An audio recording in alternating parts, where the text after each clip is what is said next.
Hey everybody, thank you for watching Leaf by Leaf. Today I want to talk about the latest publication from Evan Dara, or as some people say, Evan Dara. Who knows how you pronounce it, because we have never heard the pronunciation from the man, woman, himself, herself, I don't know. Who is John Galt?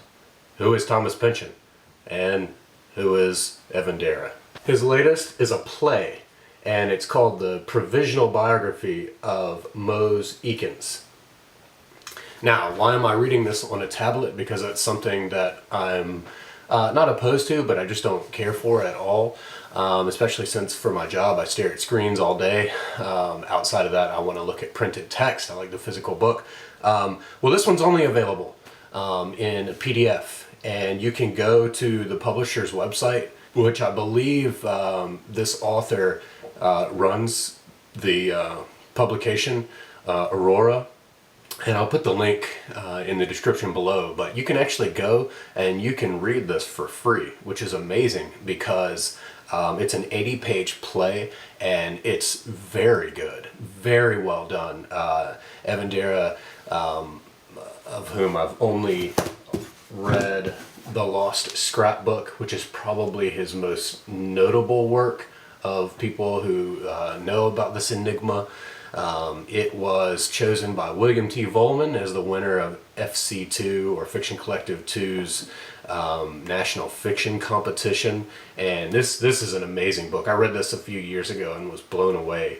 And he definitely has a knack for these cinematic cut shots and montages and swirls of communication entropy and so on. And so even though he's only published 3 novels before this one, he's really well tuned for a play. Like I said, he has not made any appearances, no interviews. There's been speculation that it's actually Richard Powers, like Paperbird, on his video about Evan Dara. I don't really see that as a possibility. I mean, these are 2 completely different voices, unless Powers has multiple personality disorder. The closest we get to hearing about or from him is via proxy in Stephen Moore's work on William Gaddis, and it comes way towards the end in the chapter in the American Grain, and it's in a footnote down here. Asked about Gaddis's possible influence, Dara told me that while working on the Lost Scrapbook, he heard that J.R. was a novel in dialogue and checked it out from the American Library in Paris. And then now here's a quote from Dara. Took the novel home, plunked it open, tapped it shut. Didn't want the influence. And it says this is from an email in January 2014.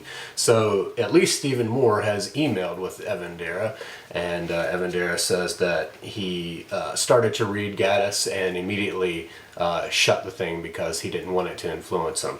And possibly this is because he may have noticed that there are affinities between Dara and Gaddis, as there are with Powers in terms of subject matter, and Wallace in terms of philosophical musings on the individual in society and environmental concerns and communication entropy and privatization and subsidization and so on. Like, yeah, and some of the more themes that come up are the ills of free market capitalism, the interior-exterior discord of the individual in society, especially in Provisional Biography of Mose Eakins, the limitations of language, the commodification of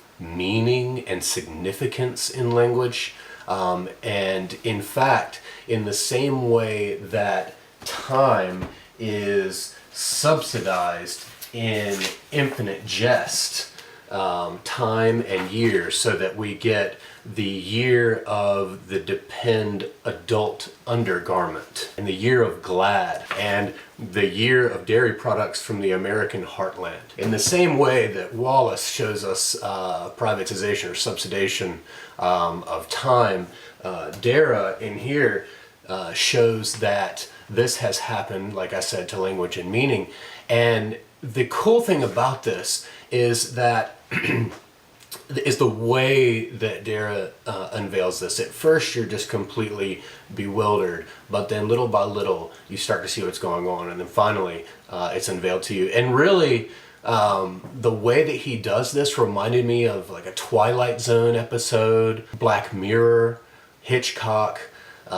So one tip I have now, having read this, if you haven't read it, read it straight through without trying to take notes or highlight things or put your own thoughts around it. Just read it and let it unfold and just kind of live through it, because I kept trying to be smart and think that I was getting a handle on what he was using the swirl for, which the swirl is Dara's version of a Greek chorus, and why people weren't able to really hear what he was saying and all of this. And then once I realized what was going on, I had to trash a bunch of my theories. So some of the vitals about it: was published in 2018. Of course, it's a play, and again, it's available for free on the publisher's website, but I do urge you to go back and kick some cash at it, because it's really worth it. I mean, it's amazing that allowing this to go for free, because it's such a quality piece of work. What we find out is happening with poor Mose Eakins is that he has something called imparlance. Now, this is not a real thing. This is a kind of fabrication within the book, but it's really well done the way that it's mapped out. And basically what this is it's a loss of capacity to infuse words with meaning, or a loss of the ability to communicate meaning and significance in your words to others. And so people aren't really hearing him until he starts to actually pay. I think he's a homeless guy named Walt. Mose Eakins begins to have to actually pay him for these stock phrases in response to what Mose is saying, so that it seems like they're having a significant conversation. But of course what's actually happening is just this cold trade of money for a service. Though the imparlance that Mose is experiencing begins to make his life a nightmare, it does afford the all-knowing swirl members to really elicit great humor, riffing on this this disease or whatever of imparlance. And they start speaking in terms of it says like a TV ad. Looking for a little linguistic lift? Those phrases no longer carrying their weight? You say you're not saying all that well? The Roar Store, where you can find today's full range of noun boosters, adverb vitamins, expressive enzymes, and verbal Viagra. Can we talk? If you're one of the millions of Americans suffering from irregular vowel movements, receive 15% off our next Incommunicative Singles Weekend. And then he goes off to Cleveland and he joins a program of high impact consonant strengthening, and it shows him walking around in a gym doing these exercises to strengthen consonants and all of this.